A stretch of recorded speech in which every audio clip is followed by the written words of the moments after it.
ஒரு கட்சி என்பது வேறு, ஒரு இயக்கம் என்பது வேறு. அதனால் நம்முடைய ஆளுநர் அவர்கள் காங்கிரஸ் பேரியக்கத்தையும் இன்றைய காங்கிரஸ் கட்சியையும் ஒன்றாக பாவித்து காங்கிரஸ் கட்சி மீது தனக்கு இருக்கக்கூடிய கசப்புணர்வை வெளிப்படுத்துவதற்காக விடுதலை போராட்ட கால சூழலில் ஒரு வேள்வியை நிகழ்த்திய காங்கிரஸையே எளிதாக கடந்து போவது அவ்வளவு சிறப்பானதாக எனக்கு. மகாத்மா காந்தியின் பங்களிப்பை மிகச் சாதாரணமாக சொல்லிவிட்டு நேதாஜியின் பெருமைகளை மட்டுமே அதிகரித்து பேசுவது என்பதும் கூட எனக்கு உடன்பாடு இல்லை. ஒத்துழையாமை இயக்கம் நடந்த பொழுது இங்கே இருந்த ஆங்கிலேய அரசு பிரிட்டிஷ் பேரரசுக்கு ஒரு ரகசிய அறிக்கையை அனுப்புகிறது. அந்த ரகசிய அறிக்கையில் சொல்லப்பட்டது என்ன தெரியுமா? மகாத்மா காந்தியினுடைய ஒத்துழையாமை இயக்கம் உருவாக்கியது, அதை ரொம்ப எளிதாக நம்முடைய ஆளுநர் கடந்து போகிறார் என்றால் அது எனக்கு புரியவில்லை. நேதாஜி ஒரு தீர்மானம் கொண்டு வருவார். என்ன தீர்மானம் தெரியுமா?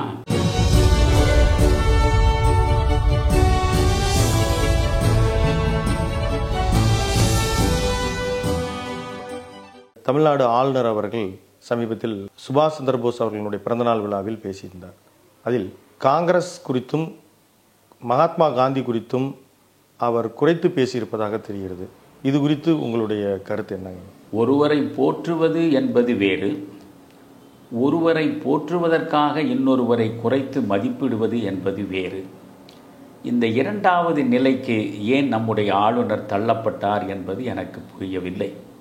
நேதாஜியினுடைய பிறந்த நாள் ஜனவரி 23. இந்தியா முழுவதும் அந்த பிறந்த நாளை ஒவ்வொருவரும் நினைவில் வைத்து போற்றி மகிழ்ந்து கொண்டாட வேண்டும் என்பதுதான் எப்பொழுதும் என்னுடைய நோக்கம். அந்த ஜனவரி 23 நேதாஜி பிறந்த நாள் அன்று நடைபெற்ற விழாவில் நம்முடைய ஆளுநர் அவர்கள் பங்கேற்று நேதாஜியின் பெருமைகளை பலபட பாராட்டி பேசியிருப்பதில் யாருக்கும் எந்த கருத்து வேறுபாடும் இல்லை. ஆனால் மகாத்மா காந்தியினுடைய பங்களிப்பையும் இந்திய தேசிய காங்கிரசினுடைய பங்களிப்பையும் அவர் மிக குறைவாக மதிப்பீடு செய்திருப்பது தான் நமக்கு மன வருத்தத்தை தருகிறது. அதில் ஒன்றை நான் தெளிவுபடுத்த விரும்புகிறேன். ஒரு கட்சி என்பது வேறு, ஓர் இயக்கம் என்பது வேறு. ஒரு கட்சிக்கு பல கொள்கைகள் இருக்கும். ஆனால் ஒரு இயக்கம் என்பது ஒரே ஒரு இலக்கை நோக்கி இடையறாமல் இயங்கிக் கொண்டே இருக்கும். அந்த இலக்கை அது அடைந்து விடுகிற பொழுது அந்த இயக்கத்தினுடைய பணி முடிந்து விடுகிறது. காங்கிரஸ் என்பது இன்றைக்கு ஒரு கட்சியாக இருக்கிறது. இன்றைக்கு இருக்கக்கூடிய காங்கிரஸ் கட்சியின் மீது 1000 விமர்சனங்களை என்னாலே வைக்க முடியும். சொல்லப்போனால் நம்முடைய ஆளுநரை விட மிக கடுமையான விமர்சனங்களை நான் இன்றைய காங்கிரஸ் கட்சிக்கு எதிராக நிச்சயம் வைக்க முடியும். ஆனால் இன்று இருக்கக்கூடிய காங்கிரஸ் கட்சியையும் சுதந்திர போராட்டத்தை வளர்த்தெடுத்த காங்கிரஸ் பேரியக்கத்தையும் ஒன்றாக இணைத்து பார்க்கக்கூடாது. சுதந்திர போராட்ட சூழலில் இருந்தது காங்கிரஸ் இயக்கம். இன்றைக்கு இருப்பது சோனியா காந்தியின் தலைமையில் உள்ள காங்கிரஸ் கட்சி. இந்த இரண்டுக்கும் இடையே இருக்கிற வேறுபாட்டை முதலில் நாம் தெளிவாக புரிந்து கொள்ள வேண்டும். அன்றைக்கு இருந்த இயக்கத்தினுடைய ஒரே நோக்கம் இந்த மண் விடுதலை பெற வேண்டும் என்பதுதான். வெள்ளை ஏகாதிபத்தியத்தை முற்றிலுமாக வெளியேற்றிவிட்டு இந்த நாட்டு மக்கள் அனைவரும் சுதந்திர காற்றை சுனாதமாக சுவாசிக்க வேண்டும் என்கிற ஒரு நோக்கத்திற்காக செயற்பட்டது காங்கிரஸ். அதனாலேதான் மகாத்மா அவர்கள் சொன்னார், காங்கிரஸ் என்பது ஒரு பேர் இயக்கம். எனவே இந்த பேர் இயக்கம் ஒரு இலக்கை நோக்கி நடந்திருக்கிறது. அந்த இலக்கு என்பது நாட்டு விடுதலை. நாட்டு விடுதலையை அடைந்து விட்ட பிறகு காங்கிரஸ் என்கிற பெயரில் ஒரு கட்சியாக அது தொடர்வதை நான் ஏற்றுக்கொள்ள மாட்டேன். காங்கிரஸ் கட்சியை கலைத்து விட வேண்டும் என்றார் காந்தி. இதிலிருந்து என்ன புரிகிறது நமக்கு? ஒரு கட்சி என்பது வேறு, ஒரு இயக்கம் என்பது வேறு. அதனால் நம்முடைய ஆளுநர் அவர்கள் காங்கிரஸ் பேரியக்கத்தையும் இன்றைய காங்கிரஸ் கட்சியையும் ஒன்றாக பாவித்து காங்கிரஸ் கட்சி மீது தனக்கு இருக்கக்கூடிய கசப்புணர்வை வெளிப்படுத்துவதற்காக விடுதலை போராட்ட கால சூழலில் ஒரு வேள்வியை நிகழ்த்திய காங்கிரஸையே எளிதாக கடந்து போவது அவ்வளவு சிறப்பானதாக எனக்கு புலப்படவில்லை. மகாத்மா காந்தியின் பங்களிப்பை மிகச் சாதாரணமாக சொல்லிவிட்டு நேதாஜியின் பெருமைகளை மட்டுமே அதிகரித்து பேசுவது என்பதும் கூட எனக்கு உடன்பாடு இல்லை. நான் மிக தெளிவாக சொல்கிறேன், நேதாஜி இந்த தேசத்தின் தலைவர், அவர் hero of the nation. Mahatma Gandhi இந்த தேசத்தின் தந்தை, அவர் ஃபாதர் ஆஃப் அவர் நேஷன். இந்த தேசத்தின் தந்தை மகாத்மா காந்தி என்று நான் சொல்லவில்லை. இந்த தேசத்தின் தந்தை மகாத்மா காந்தி என்று மற்றவர்கள் சொல்லவில்லை. இந்திய தேசிய இராணுவத்தை உருவாக்கி இந்திய தேசிய இராணுவத்தின் சார்பாக சுதந்திர வானொலியை அமைத்து அந்த சுதந்திர வானொலியில் இந்திய மக்களுக்காக பேருரை நிகழ்த்த தொடங்கிய நேதாஜி தொடக்கத்திலேயே அன்பு ததும்ப மகாத்மா காந்தியை அவர் ஃபாதர் ஆஃப் அவர் நேஷன் என்றுதான் ஆரம்பிக்கிறார். எனவே நேதாஜி இந்த தேசத்தின் தந்தையாக காந்தியடிகளை பார்த்திருக்கிறார் என்கிற பொழுது காந்தியடிகளை குறைத்து மதிப்பிடுவது என்பதோ, காந்தியடிகளின் தலைமையில் இயங்கிய அன்றைய காங்கிரஸ் பேரியக்கத்தினுடைய மிகப்பெரிய வேள்வியை மிகச் சாதாரணமாக சொல்லி கடந்து போவது என்பதோ அவ்வளவு சிறப்பான செயலாக எனக்கு புலப்படவில்லை. அதே போல ஆளுநர் அவர்கள் தெரிவித்திருக்கிற மற்றொரு கருத்து, பிரிட்டிஷார் நேதாஜி அவர்கள் வழிநடத்திய இந்திய தேசிய இராணுவத்திற்கு அஞ்சுதான் நமக்கு மிக விரைவாக சுதந்திரம் கிடைத்தது என்கின்ற கருத்து சரியா? இந்திய தேசிய இராணுவம் என்பது இந்திய வரலாற்றில் போற்றத்தக்க ஓர் அற்புதம். அதில் எந்த மாற்று கருத்தும் கிடையாது. இந்திய தேசிய இராணுவம் வெள்ளையரை வெளியேற்றுவதற்கான முயற்சியில் ஈடுபட்டது என்று ஆளுநர் சொல்லலாம். இந்த தேசம் விடுதலை பெறுவதற்கான சூழலை வேகப்படுத்தியது இந்திய தேசிய இராணுவம் என்று ஆளுநர் சொல்லலாம். இந்திய தேசிய இராணுவத்தின் செயல்பாட்டில் வெள்ளை அரசு அஞ்சியது என்று கூட நம்முடைய ஆளுநர் சொல்லலாம். அவையெல்லாம் வரலாற்றுக்கு புறம்பானவை இல்லை. ஆனால் அதே நேரத்தில் நான் ஒரு கருத்தை மிக தெளிவுபடுத்த விரும்புகிறேன். இவை எல்லா மக்களும் அறிந்து கொள்ள வேண்டும் என்று ஆசைப்படுகிறேன். போராட்டத்தை பல வியூகங்களில் பல வடிவங்களில் நம்மாலே நடத்த முடியும். இந்த தேசம் வெள்ளையரிடமிருந்து விடுபட வேண்டும் என்பதற்காக 3 வகையான போராட்டங்களை நாடு அன்றைக்கு சந்தித்திருக்கிறது. பகத்சிங் போன்ற இளைஞர்கள் ஆயுதத்தின் மூலமாகத்தான் வெள்ளையரை வெளியேற்ற முடியும். எனவே வன்முறையின் பக்கம் நின்று அவர்களுக்கு அச்சத்தை உருவாக்கி அவர்களை இந்த மண்ணிலிருந்து அகற்றிவிட வேண்டும், அதற்கு எந்த தியாகத்தையும் செய்ய வேண்டும் என்ற நிலைப்பாட்டில் நின்றவர்கள். முழுக்க முழுக்க உயிரை பறிகொடுப்பதற்கும் துணிந்து களத்திலே ஆயுதம் ஏந்தி நிற்கக்கூடியவர்கள்தான் பகத்சிங்கின் பக்கத்தில் நிற்க முடியும். அந்த பகத்சிங்குக்கு பின்னால் லட்சக்கணக்கான மனிதர்கள் திரண்டார்களா என்பதுதான் கேள்வி. பகத்சிங்கினுடைய தியாகம், பகத்சிங்கினுடைய அர்ப்பணிப்பு, பகத்சிங்கினுடைய தேசப்பற்று அளவிடற்கரியது. அப்படி இந்தியா முழுவதும் இருந்த இளைஞர்களை ஈர்த்த இன்னொரு மனிதனை பகத்சிங்கை தவிர வேறு யாரிடத்தும் உங்களாலே பார்க்க முடியாது. அந்த பகத்சிங் 25 வயதுக்கு உட்பட்டவன். பகத்சிங்கின் தோழராக இருந்த ராஜகுரு 25 வயதுக்கு உட்பட்டவர். சுகதேவ் 25 வயதுக்கு உட்பட்டவர். எனவே 25 வயது கூட எட்டி பிடிக்காத, வாழ்வின் எந்த சுகத்தையும் அனுபவித்து பாராத அந்த இளைஞர்கள் இந்த தேசத்தின் விடுதலைக்காக தங்களை முற்றாக அர்ப்பணித்தார்கள். மாபெரும் தியாகத்தை செய்தார்கள். தூக்கிலே தொங்கினார்கள். ஆனால் அவர்கள் தூக்கிலே தொங்கிய பிறகு அவர்கள் வளர்த்தெடுத்த அந்த தீவிர புரட்சிவாதம் மிகப்பெரிய அளவுக்கு பெருக்கெடுத்து வரவில்லை. அதற்கு பிறகு கொஞ்சம் கொஞ்சமாக அதனுடைய தீவிரத்தன்மை குறைந்து போகிறது. ஏன்? இந்த இடத்தில் நாம் கொஞ்சம் சிந்திக்க வேண்டும். பகத்சிங் போன்ற இளைஞர்கள் முன்னெடுத்த அந்த தீவிரவாத போராட்டம் ஏன் ஒரு கட்டத்தில் தளர்ந்து போனது? இது ஒரு கேள்வி. இன்னொரு பக்கம் நீங்கள் பார்த்தால் நேதாஜி காந்தியத்தின் அடிப்படையில் இந்த தேசத்திற்கு நாம் விடுதலையை அவ்வளவு எளிதாக பெற்றுவிட முடியாது என்று அழுத்தமாக நம்பினார்.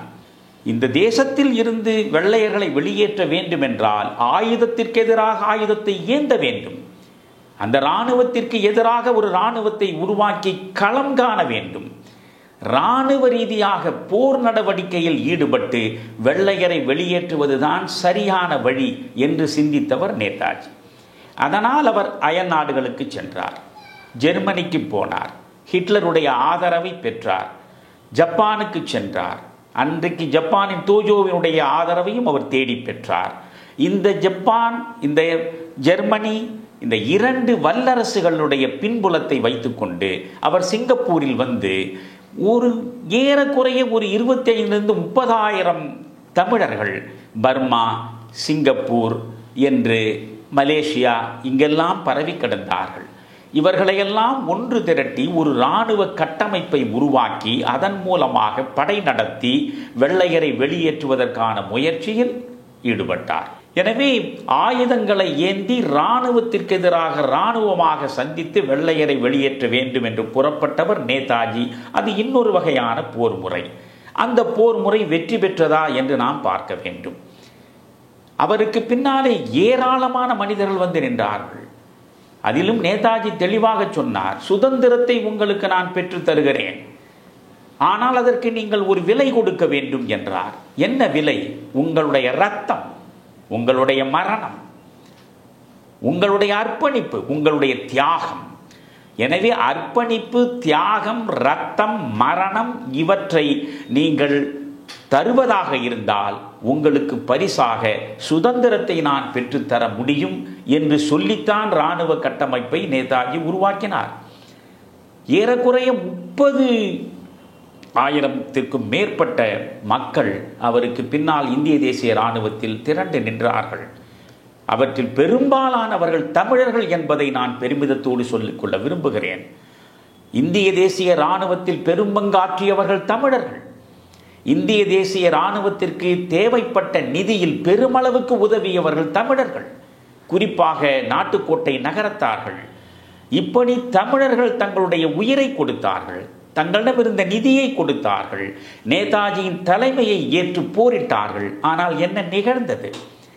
ரங்கூனில் இராணுவ தளத்தை அமைத்து ரங்கூனிலே இருந்து புறப்பட்டு வெள்ளையருக்கு எதிராக போரிட வந்தவர் இன்றைக்கு இருக்கக்கூடிய மணிப்பூருடைய தலைநகரம் இம்பால், அந்த இம்பால் வரை வந்துவிட்டார். ஆங்கிலேய ஏகாதிபத்தியத்தினுடைய எல்லைக்குள்ளேயே வந்துவிட்டார். அந்த சாதனையை உலகத்தில் வேறு எவனாலும் நிகழ்த்தி இருக்க முடியாது. ஆனால் வான்வழியாக வெள்ளையர் இராணுவம் நடத்திய தாக்குதலை தாங்க முடியாமல் நேதாஜியின் படை சிதறியது. மீண்டும் சிங்கப்பூருக்கு பின்வாங்கி செல்ல வேண்டிய நிலை ஏற்பட்டது. அப்படி பின்வாங்குகிற நிலையில் ஏராளமான உயிரிழப்பை நேதாஜியின் இராணுவம் சந்திக்க வேண்டி இருந்தது. எனவே 1945 ஆகஸ்ட் 15ஆம் தேதி ஜப்பான் சரணடைந்த பிறகு தன்னுடைய பின்புலமாக வலிமையாக இருந்த ஜப்பானே சரணடைந்து விட்ட நிலையில் பெருமளவு வீரர்களை இழந்து தோல்வியுற்ற சூழலில் நேதாஜி அவர்களால் வேறொன்றும் சாதிக்க முடியவில்லை. ஆனால் இந்த போராட்டம் தொடர வேண்டும் என்பதற்காகவே நாம் கொஞ்சம் பதுங்கி பாய வேண்டும் என்று நினைத்தார். அவர் அதற்கு பிறகு அங்கிருந்து புறப்பட்டு அவர் விமானத்தில் சென்ற பொழுது ஏற்பட்டது அந்த மரணம் குறித்து இன்று வரையில் மர்மமான சூழல் தான் இருக்கிறது. ஆக 1945 ஆகஸ்ட் மாதம் 18ஆம் நாள் நேதாஜி மரணத்தை சந்தித்தார் விமான விபத்தில் என்று 21ஆம் தேதி தான் இந்த உலகத்திற்கு செய்தியாக அறிவிக்கப்படுகிறது. எனவே அந்த முயற்சியும் தோல்வியில் முடிந்தது. பகத்சிங்கினுடைய தோழர்கள் உருவாக்கிய தீவிரவாத போராட்டமும் தோல்வியில் தான் முடிந்தது. இது ஒரு நிலை, அது ஒரு நிலை, இடையிலேதான் காந்திய நிலைப்பாடு. காந்தி 1919 ஜாலியன்வாலாபாக் படுகொலை நடக்கிற பொழுது அந்த படுகொலைக்கு எதிராக இந்தியாவையே ஒன்றாக திரட்டினார். முதலில் ஒத்துழையாமை இயக்கம் என்ற ஒன்றை உருவாக்கினார். 1919 ஒத்துழையாமை இயக்கத்தை காந்தியடிகள் உருவாக்கிய பொழுது காங்கிரஸ் முழுமையாக அவருக்கு பின்னாடி வந்து நின்றது.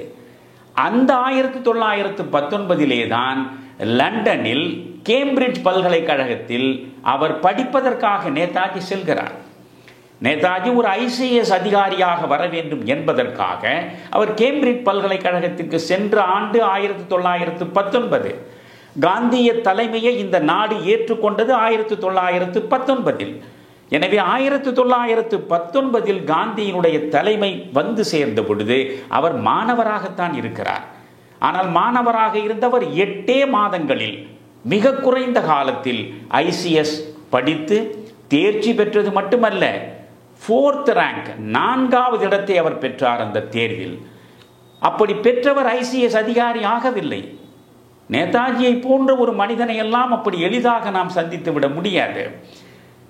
ICS ஆக வேண்டும் என்றால் நீங்கள் ராஜ விசுவாச பிரமாணம் ஏற்க வேண்டும். இந்த பிரிட்டிஷ் அரசுக்கு விசுவாசியாக என்றும் இருப்பேன் என்று பிரமாணம் எடுத்த பிறகுதான் நீங்கள் ICS அதிகாரியாக முடியும். அதை நேதாஜி முற்றிலும் நிராகரிக்கிறார். இந்திய மண்ணை அடிமைப்படுத்தி இருக்கக்கூடிய இந்த பிரிட்டிஷ் பேரரசுக்கு விசுவாசமாக இருப்பதன் மூலம்தான் ஒரு ICS அதிகாரியாக இருப்பது என்றால் அது எனக்கு தேவையில்லை என்று நிராகரிக்கிறார். எனவே நிராகரித்து விட்டு அவர் 1921 தான் இந்தியாவிற்கு வருகிறார். 1920 ஒத்துழையாமை இயக்கம் நடக்கிறது. அந்த ஒத்துழையாமை இயக்கம் மிகப்பெரிய அளவுக்கு இந்த தேசம் அதுவரையில் கண்டிராத மக்கள் எழுச்சியை அது கண்டது. சௌரி சௌராவில் ஒரு பெரிய கலவரம் ஏற்பட்டது. அவற்றையெல்லாம் விரிவாக விளக்குவதற்கு நேரமில்லை. சௌரி சௌராவில் ஏற்பட்ட கலவரம், வன்முறை எந்த இடத்திலும் நிகழ்ந்துவிடக் கூடாது என்பதில் தெளிவாக இருந்தவர் காந்தி.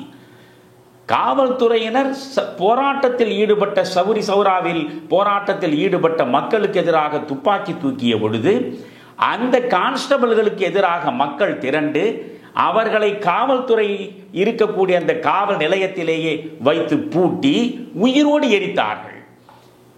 இந்த வன்முறை சம்பவம் நிகழ்ந்தது என்ற செய்தியை கேட்ட அடுத்த கணமே ஒத்துழையாமை இயக்கத்தை மகாத்மா காந்தி நிறுத்திவிட்டார். எனவே ஒத்துழையாமை இயக்கம் நிறுத்தப்பட்டது. ஆனால் இந்த நேரத்தில் ஒன்றை நான் தெளிவுபடுத்த விரும்புகிறேன். ஆளுநர் அவர்கள் நிறைய வரலாற்று ரீதியாக படிக்கக்கூடியவர், படித்து அறிந்து வைத்திருப்பவர் தான். ஆனால் ஒத்துழையாமை இயக்கம் நடந்த பொழுது இங்கே இருந்த ஆங்கிலேய அரசு பிரிட்டிஷ் பேரரசுக்கு ஒரு ரகசிய அறிக்கையை அனுப்புகிறது. அந்த ரகசிய அறிக்கையில் சொல்லப்பட்டது என்ன தெரியுமா? இந்த ஒத்துழையாமை இயக்கம் இப்படியே தொடருமானால் நாம் மூட்டை முடிச்சுகளோடு இந்தியாவை விட்டு இங்கிலாந்தை நோக்கி வர வேண்டிய அபாயகரமான நிலைமையை அடைந்திருக்கிறோம் என்று ரகசிய அறிக்கை அனுப்பினார். அப்படிப்பட்ட ஒரு மிகப்பெரிய கிளர்ச்சியை, எழுச்சியை மகாத்மா காந்தியினுடைய ஒத்துழையாமை இயக்கம் உருவாக்கியது.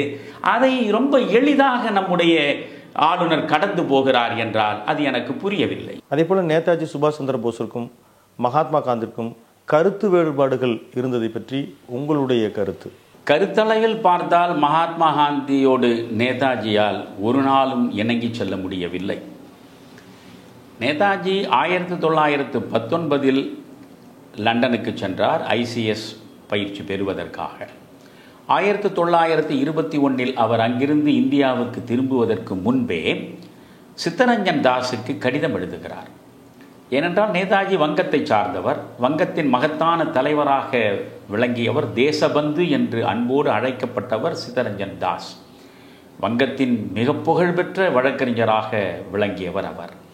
சிறையில் இருந்தபடியே அவர் கல்கத்தாவின் முதல் மேயராக தேர்ந்தெடுக்கப்பட்டவர். அந்த சித்தரஞ்சன் தாஸுக்கு கடிதம் எழுதுகிறார் நேதாஜி.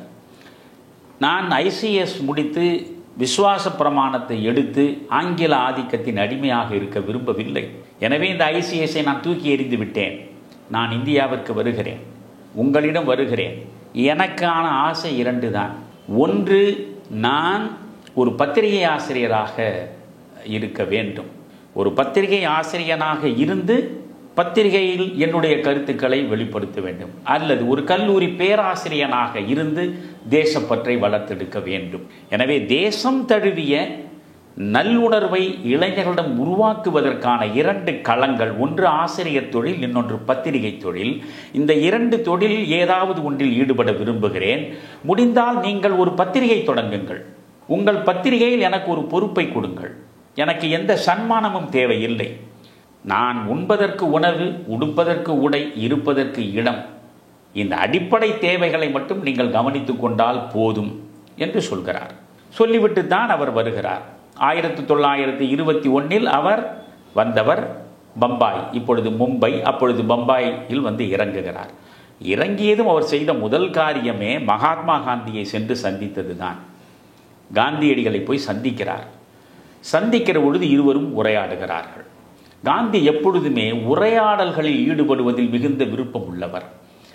எவ்வளவு வலிமையாக தனக்கு எதிரான கருத்துக்களை உடையவராக இருந்தாலும் அவர் தன்னை காண விரும்பினால் அவரை அன்போடு அழைத்து அமரச் செய்து அவருடைய கருத்தை காது கொடுத்து கேட்டு தன்னுடைய கருத்தை அவருக்கு விளக்குவதில் எப்பொழுதும் ஈடுபாடு காந்திக்கு அதிகம். எனவே நேதாஜி வந்தார். நேதாஜி ஒரு இளைஞர், அவர் நம்மிடம் இப்படி முரண்பட்ட கேள்விகளை எல்லாம் வைக்கிறாரே என்று காந்தி நினைக்கவில்லை. காந்தியிடம் எடுத்தவுடனே நேதாஜி கேட்கிறார், உங்களுடைய சத்தியாகிரகம், உங்களுடைய ராட்டை, உங்களுடைய கதர், இவையெல்லாம் இந்த தேசத்திற்கு விடுதலையை வாங்கி கொடுக்குமா? ஒரு வலிமை மிக்க இராணுவத்தை வைத்துக்கொண்டு இந்த நாட்டை அடிமைப்படுத்தி இருக்கிற வெள்ளைக்காரர்களுக்கு எதிராக ஒத்துழையாமை இயக்கம் நடத்துவது என்று நீங்கள் முடிவெடுத்து சுதந்திரத்தை வாங்கி கொடுக்கக்கூடிய சூழல் வந்து சேருமா என்றெல்லாம் கேட்கிறார். அப்பொழுது காந்தி என்னென்ன காரணங்களுக்காக இந்த சாத்வீக முறையில் நான் ஆயுதத்தை தாங்கி இருக்கிறேன், இந்த போராட்டம் எப்படி எளிதாக சென்று சேரும். நான் அதைத்தான் முதலில் சொன்னேன். ஒரு பகத்சிங்குக்கு பின்னாலே நீங்கள் செல்ல வேண்டும் என்றால் உயிர் தியாகத்திற்கு தயாராக இருக்க வேண்டும். நேதாஜிக்கு பின்னாலே நீங்கள் செல்வதாக இருந்தாலும் உயிர் தியாகம் செய்ய வேண்டும். இந்த நாட்டில் இருக்கக்கூடிய அத்தனை பேரும் உயிர் தியாகம் செய்வதற்கு உடனடியாக முன்வர மாட்டார்கள், எவ்வளவுதான் நாட்டு பற்றி இருந்தாலும். ஆனால் காந்தியடிகளின் போராட்ட முறையை பார்த்தால் வெள்ளை ஏகாதிபத்தியத்திற்கு எதிராக நீங்கள் சத்தியாகிரகம் செய்யலாம், சட்ட மறுப்பு இயக்கத்தை நடத்தலாம், உப்பு சத்தியாகிரகத்தில் ஈடுபடலாம், ஒத்துழையாமை இயக்கத்தில் பங்கேற்கலாம். இவற்றில் அதிகபட்சம் நீங்கள் சிறைவாசம் தான் செய்யுங்கள். நீங்கள் 6 மாதம் சிறைக்கு போகலாம், அல்லது 6 ஆண்டுகள் கூட சிறைக்கு போகலாம். போனாலும் திரும்ப வருவீர்கள், உங்கள் மனைவி மக்களை பார்ப்பீர்கள், மீண்டும் குடும்பத்தில் வந்து குதூகலமாக இருப்பதற்கான வாய்ப்பு இருக்கிறது. அந்த நம்பிக்கை காந்திய போராட்டத்தில் உண்டு. பகத்சிங்குக்கு பின்னாலே சென்றால் அந்த நம்பிக்கையோடு நீங்கள் செல்ல முடியாது, நேதாஜியின் பின்னால் சென்றாலும் அந்த நம்பிக்கையோடு செல்ல முடியாது. அதனாலே தான் இந்தியா முழுவதும் ஏழையும் பாழையும் எளிமையில் இருக்கக்கூடிய பாமரர்களும் அனைவருமே காந்தியின் பின்னாலே வந்து நின்றதற்கு காரணம் உடனே உயிர் போய்விடும் என்பது அல்ல. நாம் அதிகபட்சம் தடியடி பிரயோகத்திற்கு உட்படுவோம். அதிகபட்சம் 6 மாதம் 1 வருடம் சிறைக்கு செல்வோம். அங்கே மண் கலந்த உணவை அவன் கொடுக்கலாம், அதை உண்ண வேண்டிய நிலை வரலாம், கொசுக்கடிக்கு ஆளாகலாம். இப்படி சில சின்ன சின்ன சித்திரவதைகளில் நம்மை ஈடுபடுத்தி கொண்டே ஒரு பெரிய போராட்டத்தை நடத்தி சுதந்திரத்தை பெற்றுவிட முடியும் என்பதை கற்றுக் கொடுத்தவர் காந்தி. அதனாலே தான் காந்தியால் சாதிக்க முடிந்தது. பகத்சிங்கால் சாதிக்க முடியாதது, நேதாஜியால் சாதிக்க முடியாதது, காந்தியால் மட்டும் சாதிக்க முடிந்தது என்றால் காந்தி எடுத்த போராட்ட முறை அதுதான் முக்கியமானது. எனவே காந்தி இதை விளக்குகிறார். நேதாஜி அந்த விளக்கத்தை ஏற்கவில்லை. காந்தியிடம் முரண்பட்டு அவர் கல்கத்தாவுக்கு போகிறார். சித்தரஞ்சன் தாஸை பார்க்கிறார். சித்தரஞ்சன் தாஸிடம் காந்தியை பற்றி தன்னுடைய கருத்தை சொல்லி குறைபடுகிறார். அப்பொழுது சிஆர் தாஸ் சொல்கிறார், ஒன்றை நீ புரிந்து கொள்ள வேண்டும், காந்தியின் அணுகுமுறையில் நீ மாறுபடலாம், எனக்கே காந்தியின் அணுகுமுறையில் முழுமையான நம்பிக்கை இல்லை. ஆனால் நான் காந்திய தலைமையை ஏற்றுதான் ஒத்துழையாமை இயக்கத்தில் ஈடுபட்டேன், சிறைக்கு சென்றேன், வேறொன்றும் இல்லை. காந்தி சொல்வதை அப்படியே ஏற்றுக்கொள்ள வேண்டும் என்பதில்லை. காந்தியால் ஒரு நற்பயன் நிகழ்ந்திருக்கிறது இந்த நாட்டில். காந்திக்கு முன்னாலே இந்திய தேசிய காங்கிரஸ் என்பது ஒரு சாதாரண அறிவாளிகளின் அமைப்பாக மட்டுமே இருந்தது. இதை வெகுஜன மக்கள் இயக்கமாக கட்டமைத்த ஆற்றல் காந்திக்கு மட்டும்தான் இருந்தது. எனவே காந்தியின் தலைமையை நாம் கண்மூடித்தனமாக பின்பற்ற வேண்டும், அந்த தலைமையை ஏற்றுக்கொள்ள வேண்டும். அவர் உருவாக்கி கொடுத்திருக்கின்ற வலிமை மிக்க ஸ்தாபனத்தை நாம் உள்ளிருந்து நம்முடைய அணுகுமுறையின் மூலமாக நாம் அதை கொண்டு செலுத்த வேண்டும் என்று சிஆர் தாஸ் விளக்கம் கொடுக்கிற பொழுது அதை நேதாஜி ஏற்றுக்கொள்கிறார். எனவே முதலிலேயே அவர்களுக்குள்ளே முரண்பாடு இருக்கிறது. முரண்பாடுகள் 2 பக்கம் இருந்தாலும் 2 பேருமே ஒருவரை ஒருவர் மதித்திருக்கிறார்கள். அந்த நாகரிகமான ஆரோக்கிய அரசியல் மனோபாவங்களை எல்லாம் இன்றைக்கு நீங்கள் மறந்தும் காண முடியாது. நேதாஜி பிறகு சித்தரஞ்சன் தாஸோடு இணைந்து காங்கிரஸ் இயக்கத்தில் பணியாற்றுகிறார். அதற்கு பிறகு கல்கத்தா மேயராக சித்தரஞ்சன் தாஸ் வந்ததும் அவர் செய்த முதல் காரியம் தன்னுடைய அறிவார்ந்த சீடனாகிய நேதாஜியை அவர் சீஃப் எக்ஸிக்யூட்டிவ் கமிஷனர் என்ற பொறுப்பில் உட்கார வைக்கிறார். அவர் அந்த சீஃப் எக்ஸிகியூட்டிவ் கமிஷனராக உட்கார்ந்து கொண்டு கல்கத்தா நகரத்திற்கு ஆற்றிய சாதனைகள் இன்று வரையில் வரலாறாக பேசப்படுகிறது. அதற்கு பிறகு நடந்த போராட்டங்கள்லாம் விரிவாக சொல்வதற்கு களம் இல்லை. நேதாஜி இந்த காங்கிரஸ் பேரியக்கத்தின் போராட்டங்களில் ஈடுபட்டதன் விளைவாக பர்மாவில் உள்ள மாண்டலே சிறைக்கு தள்ளப்படுகிறார். மொத்தம் நீங்கள் பார்த்தால் 1921 அவர் பொது வாழ்வுக்கு வந்ததிலிருந்து 11 ஆண்டுகள் சிறையிலே இருந்திருக்கிறார் நேதாஜி. 11 ஆண்டு சிறைவாசம். இதில் இந்த மாண்டலேவில் மட்டும் கொடுமையான சிறைவாசம், 2.5 ஆண்டுகள் அந்த சிறைவாசத்தை அவர் அனுபவித்திருக்கிறார். அந்த சிறைவாசம் முடிந்து அவர் வெளியே வருவதற்கு முன்பே சிஆர் தாஸ் மறைந்து விடுகிறார். தன்னுடைய அரசியல் ஆசானை இழந்து விடுகிறார். அவருடைய இறுதிச் சடங்கில் கூட அவரால் கலந்து கொள்ள முடியவில்லை. எந்த அளவுக்கு சிஆர் தாஸோடு அவர் இணக்கமாக இருந்தார், எந்த அளவுக்கு காந்தியிடமிருந்து அவர் விலகி நின்றார் என்பதற்கு ஒரே செய்தி, 1920 மிக வேகமாக தொடங்கப்பட்ட ஒத்துழையாமை இயக்கம் அது மிக உச்சத்தை தொடுகிற நேரத்தில் எங்கோ ஒரு வன்முறை நிகழ்ந்தது என்பதற்காக நிறுத்திவிடுகிறார் காந்தி. மோதிலால் நேருவோடு கலந்து பேசவில்லை, சித்தரஞ்சன் தாஸோடு கலந்து பேசவில்லை. தன்னுடைய மனசாட்சி சொன்னது என்று மனசாட்சியின் குரலை ஏற்றுக்கொண்டு உடனே போராட்டத்தை நிறுத்தி விடுகிறார். அலிப்பூர் சிறையில் இருக்கிறார் ஜவஹர்லால் நேரு. அலிப்பூர் சிறையில் இருக்கிற ஜவஹர்லால் நேரு கடுமையாக காந்திக்கு கடிதம் எழுதுகிறார். எங்கோ ஒரு மூலையில் ஒரு வன்முறை நிகழ்ந்ததற்காக நீங்கள் போராட்டத்தை நிறுத்தி விடுவது என்றால் எந்த காலத்திலும் வன்முறையின் சாயலே இல்லாமல் ஒரு போராட்டத்தை இந்த நாடு முழுவதும் யாராலும் நடத்த முடியாது. யாராலும் முடியாது. எங்கோ ஒரு இடத்தில் ஒரு சின்னஞ்சிறிய அசம்பாவிதம் நடக்கலாம். அதற்காக நீங்கள் இந்த போராட்டத்தை நிறுத்தியது என்பது காங்கிரஸ் இயக்கத்தினுடைய வேகத்தையே தடுத்து விட்டது. எங்களுக்கு இது உடன்பாடு இல்லை என்று நேருவே கொந்தளிக்கிறார். நேருவுக்காக காந்தியிடம் வந்தவர் தான் மோதிலால் நேரு. மோதிலால் நேரு ஏறக்குறைய ஒரு வெள்ளைக்காரரை போலவே வாழ்வியலை மேற்கொண்டவர். தன் பிள்ளையிடம் அவர் கொண்டிருந்த பேரன்பினால் பிள்ளை சென்ற வழியில் அவர் வந்தவர், அவ்வளவுதான். ஆனால் மோதிலால் நேரும் எதிர்க்கிறார். சித்தரஞ்சன் தாஸுக்கும் இது உடன்பாடு இல்லை. அதனால் என்ன நடந்தது? சித்தரஞ்சன் தாஸும் மோதிலால் நேரும் சேர்ந்து சுயராஜ்ய கட்சியை காங்கிரசிலேயே தொடங்குகிறார். அதுதான் வரலாறு. காங்கிரஸ் கட்சிக்குள்ளேயே இவர்கள் சுயராஜ்ய கட்சி என்று காந்திக்கு எதிராக ஒரு அமைப்பை உருவாக்குகிறார்கள். அந்த சுயராஜ்ய கட்சியினுடைய தலைவராக மோதிலால் நேரு இருக்கிறார். இந்த சுயராஜ்ய கட்சியினுடைய செயலாளராக நேதாஜியை நியமிக்கிறார்கள். பங்களா கதா என்று இந்த சுயராஜ்ய கட்சிக்கு என்றே ஒரு நாளிதழை நம்முடைய தாஸ் அவர்கள், சித்தரஞ்சன் தாஸ் அவர்கள் தொடங்கி அதன் ஆசிரியராக நேதாஜி அமர்த்துகிறார்.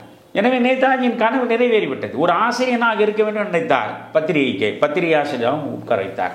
ஆக இந்த சுயராஜ்ய கட்சியை தொடங்கியது சித்தரஞ்சன் தாஸ் போன்றவர்கள். அவர்களோடு தான் நேதாஜி இருந்தாரே தவிர காந்தியோடு நேதாஜி இல்லை. வரிசையாக நீங்கள் பார்க்க வேண்டும். பிறகு நீங்கள் 1938 இவர் மாண்டலே சிறையில் இருக்கிறார். சிறையிலிருந்து உடல் நலிவுற்ற நிலையிலே தான் வெளியே வருகிறார். லட்சக்கணக்கான மக்கள் கல்கத்தாவில் நேதாஜியை வரவேற்கிறார்கள். நேதாஜியினுடைய வளர்ச்சி என்பது அற்புதமானது. முதலில் நேதாஜி வங்காளத்தினுடைய மாநில காங்கிரஸ் தலைவராக பொறுப்பேற்கிறார். அதற்கு பிறகு அவருடைய செயல்பாட்டில் அனைவரும் ஈடுபட்டதனால் அகில இந்திய காங்கிரஸில் இளைஞர் பிரிவின் தலைவராகிறார். அகில இந்திய காங்கிரஸில் இளைஞர் பிரிவின் தலைவராக இருந்து அந்த இளைஞர் மாநாட்டில் அவர் ஆற்றிய உரை மிக மிக அற்புதமானது.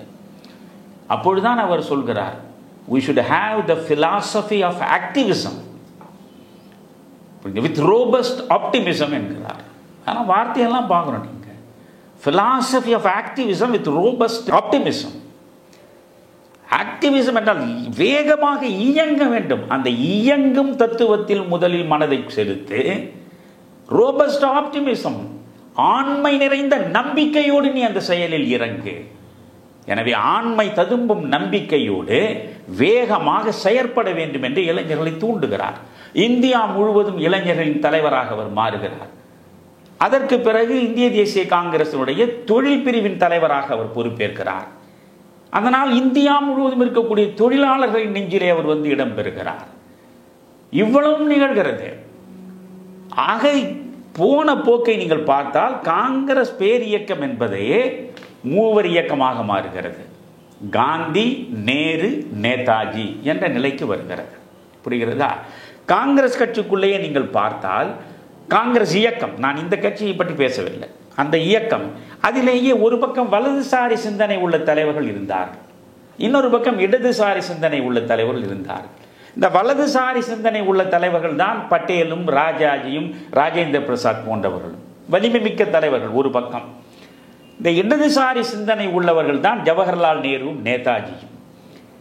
இவர்கள் சோசியலிச சிந்தனையில் மனதை பறிகொடுத்தவர்கள். அதனால் நேதாஜி நேருவின் பக்கத்தில் மிக நெருக்கமாக நிற்கிறார். பிறகு நேருவை விட்டு அவர் ஏன் விலகி வெகு தூரம் சென்றார் என்பது வேறு கதை. அதையெல்லாம் ஒரு நேர்காணலில் முழுமையாக சொல்லிவிட முடியாது. அதனால் இடதுசாரி தன்மையோடு இயங்கியவர் தான் நேதாஜி. இடதுசாரி தன்மையோடு ஒரு சோசியலிச பாணியில் இந்த நாட்டை கொண்டு செலுத்த வேண்டும் என்று நினைக்கக்கூடிய நேதாஜியோடு காந்தியோடு இணங்கி செல்ல முடியவில்லை. இவர் 1938 முன்பு இங்கிருந்து மேண்டலே சிறையிலிருந்து வெளியே வந்ததும் உடல் நலனுக்காக சிகிச்சை பெறுவதற்கு வியன்னா செல்கிறார். நேதாஜி ஆஸ்திரியாவின் தலைநகராக வியன்னா இருக்கிறது, வியன்னாவுக்கு செல்கிறார். வியன்னாவிலே தான் வல்லபாய் பட்டேலினுடைய சகோதரர் வித்தல்பாய் பட்டேலை அவர் சந்திக்கிறார். வித்தல்பாய் பட்டேலும் சாதாரணமானவர் அல்ல. நீங்கள் அந்த இந்திய மத்திய சட்டசபை சென்ட்ரல் அசம்பிளி என்று இருந்தது, வெள்ளைக்காரன் வைத்திருந்த அந்த சட்டசபையின் சபாநாயகராக இருந்தவர், சபையின் தலைவராக இருந்தவர் வித்தல்பாய் பட்டேல். அவரும் இவரும் வெளிநாட்டில் சந்திக்கிறார்கள், வியன்னாவில். இதுதான் மிக முக்கியமான செய்தி. வெளிநாட்டில் 2 பேரும் சந்திக்கிற பொழுது இருவரும் சேர்ந்து ஒரு கூட்டறிக்கை கொடுக்கிறார். இந்த கூட்டறிக்கை என்ன தெரியுமா? காந்தி, அதாவது காங்கிரஸ் என்பது புதிய தலைமையை ஏற்க வேண்டும், புதிய கொள்கையை உருவாக்க வேண்டும், புதிய அணுகுமுறையை கையாள வேண்டும். காந்தி அகிம்சையில் அழுத்தமான நம்பிக்கை கொண்டவர். அகிம்சையிலிருந்து நீங்கள் விடுபடுங்கள் என்று காந்தியை நம்மால் கேட்க முடியாது. அப்படி கேட்பதும் முறையானதில்லை. அகிம்சையை விட்டு விட்டு காந்தி வெளியே வரவும் மாட்டார். எனவே காந்தியிடம் நாம் பணிவோடு கேட்டுக்கொள்வது, நீங்கள் அகிம்சையை வைத்துக் கொள்ளுங்கள், காங்கிரஸ் தலைமையை விட்டுவிடுங்கள், தலைமை நீங்கள் விட்டுவிடுங்கள், புதிய அணுகுமுறை, புதிய கொள்கையை நாங்கள் கொண்டு வருகிறோம். எங்களுடைய புதிய அணுகுமுறை என்பது என்ன? வெளிநாடுகளின் உதவியோடு தான் போர்க்களத்தில் போய் நிற்க வேண்டும், வன்முறையைத்தான் ஆயுதமாக எடுக்க வேண்டும். எனவே இந்தியாவில் நாம் ஒரு வலிமை மிக்க இராணுவத்தை கட்டமைப்பது, வெளிநாடுகளின் உதவியோடு வெள்ளையனுக்கு எதிராக போரிடுவது என்று அவர்கள் அறிக்கை கொடுக்கிறார்கள். புரிகிறதா? அந்த கூட்டறிக்கை கொடுத்த பிறகு நீங்கள் யோசியுங்கள், காந்திக்கும் நேதாஜிக்கும் எங்காவது ஒத்து வருமா? முழுக்க முழுக்க வெளிநாடுகளுடைய ஆதரவை பெறுவது, வன்முறையின் அடிப்படையிலே தான் ஆயுதங்களை ஏந்தி போராடி வெள்ளையரிடமிருந்து நாட்டு விடுவிப்பது என்ற நிலையில் கூட்டறிக்கை கொடுக்கிறார். வித்தல்பாய் பட்டேல் நேதாஜியிடம் நெஞ்சம் நெகிழ்ந்து விடுகிறார். அவர் சொல்கிறார், நீங்கள் வெளிநாடுகளில் படை திரட்டி ஒரு இராணுவத்தை அமைப்பதாக இருந்தால் நான் சேர்த்து வைத்திருக்கிற சொத்து முழுவதையும் உங்களுக்கு நிதியாக தந்துவிடு என்று உயிர் எழுதி கொடுக்கிறார். ஆனால் காந்தியை நீங்கள் புரிந்து கொள்ள வேண்டும். காந்தியினுடைய தலைமை பழமை வாய்ந்தது. காந்தியிடம் எந்த புதுமை பார்வையும் இல்லை. காந்தியினுடைய சத்தியம், அகிம்சை செல்லுபடியாகாது என்றெல்லாம் வெளிநாட்டில் இருந்து கண்டன அறிக்கை கொடுத்த அந்த நேதாஜியை காந்தி காங்கிரசின் தலைவராக இருக்க வேண்டும் என்று அன்பழைப்பு விடுக்கிறார். அதுதான் காந்தி. 1938 குஜராத்தில் ஹரிபுரா என்கிற இடத்தில் காங்கிரஸ் மாநாடு ஆண்டுக்கு ஒரு முறை நடக்கும் அல்லவா? அந்த மாநாட்டில் தான் அந்த ஆண்டு முழுவதுக்குமான தலைவர் தேர்ந்தெடுக்கப்படுவார். காந்தியை மீறி ஒருவரை காங்கிரஸ் தலைவராக கொண்டு வர முடியாது. எனவே காந்தி நேதாஜி தலைவராக வேண்டும் என்று அன்பழைப்பு விடுகிறார். வியன்னாவிலே இருந்து வருகிறார் நேதாஜி. வந்தவர் குஜராத்தில் ஹரிபுரா காங்கிரஸில் அவர் காங்கிரஸ் தலைமையை ஏற்கிறார். இதையெல்லாம் நீங்கள் கொஞ்சம் விரிவாக பார்க்க வேண்டும். காங்கிரஸ் தலைமை ஏற்றால் ஒரு ஆண்டு தான் தலைவராக இருக்க முடியும். நீங்கள் அப்பொழுதெல்லாம் ஒரு ஆண்டுக்கு ஒரு முறை காங்கிரஸ் மாநாடு நடக்கும். அப்படி மாநாடு நடக்கும் பொழுது அதுவரை இருந்த தலைவர் பதவியை விட்டு இறங்க வேண்டும், புதிதாக ஒரு தலைவர் அங்கே பொறுப்பேற்க வேண்டும்.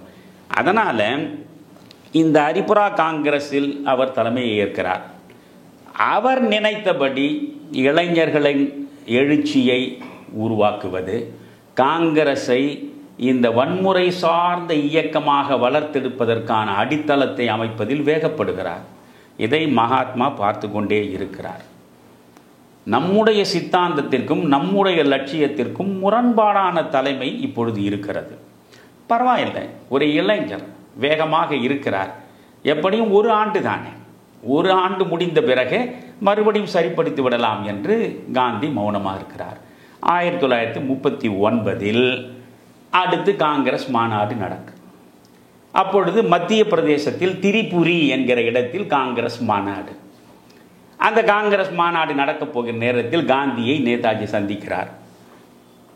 நான் ஒரு ஆண்டு முழுவதும் இருந்திருக்கிறேன், இந்த கட்சியை வேகப்படுத்துவதற்கான பல செயல் திட்டங்களை தீட்டி இருக்கிறேன், இவற்றை முழுமையாக நடைமுறைப்படுத்துவதற்கு இன்னும் ஒரு ஆண்டு தலைவராக நான் இருக்க ஆசைப்படுகிறேன் என்று அவர் சொல்கிறார். அந்த நேரத்தில் காந்தி சொல்கிறார், நம்முடைய காங்கிரசின் சட்டத்திட்டத்திலேயே ஒருவர் ஒரு ஆண்டு தான் தலைவராக இருக்க முடியும், அடுத்த ஆண்டு அவர் இருக்க முடியாது, வேண்டுமானால் இடைவெளி விட்டு பிறகு வரலாம். அதனால் நீங்கள் காங்கிரசினுடைய அமைப்பு ரீதியாக இருக்கக்கூடிய சட்டத்திற்கு புறம்பாக நீங்கள் பேசக்கூடாது, இந்த முறை நீங்கள் போட்டியிடாதீர்கள் என்கிறார். காந்தியை மீறி அவர் போட்டியிடுகிறார். காங்கிரஸ் என்றால் காந்தி, காந்தி என்றால் காங்கிரஸ் என்பது மட்டுமல்ல, இந்த தேசம் என்றாலே காந்தி, காந்தி என்றாலே தேசம் என்ற நிலை வந்துவிட்டது. ஆனால் அந்த நேரத்தில் காந்தியின் சொல்லை அவர் கேட்காமல் மீண்டும் நான் தான் தலைவருக்கு போட்டியிடுவேன் என்று போட்டியிடுகிறார். காந்தி பார்த்தார். அப்பொழுது ஆந்திராவிலே இருந்த காங்கிரஸ் தலைவர் ஒருவரான பட்டாபி சீதாராமையாவை இவர் வேட்பாளராக நேதாஜிக்கு எதிராக நிறுத்துகிறார். நேதாஜி அகில இந்திய செல்வாக்கு பெற்ற தலைவராக வளர்ந்து விட்டார். இளைஞர்களிடம், தொழிலாளர்களிடம், எல்லா மக்களும் சென்று சேர்ந்து விட்டார். அவருக்கு இணையாக சொல்ல முடியாத ஒரு மனிதன், ஆந்திராவிலேயே பெரிதாக போற்றப்படாத மனிதர் அவர். அந்த பட்டாபி சீதாராமையா காந்தியத்தில் அழுத்தமான நம்பிக்கை கொண்டவர் என்பதனால் அவரை வேட்பாளராக நிறுத்துகிறார். காந்தி என்ன நினைக்கிறார்?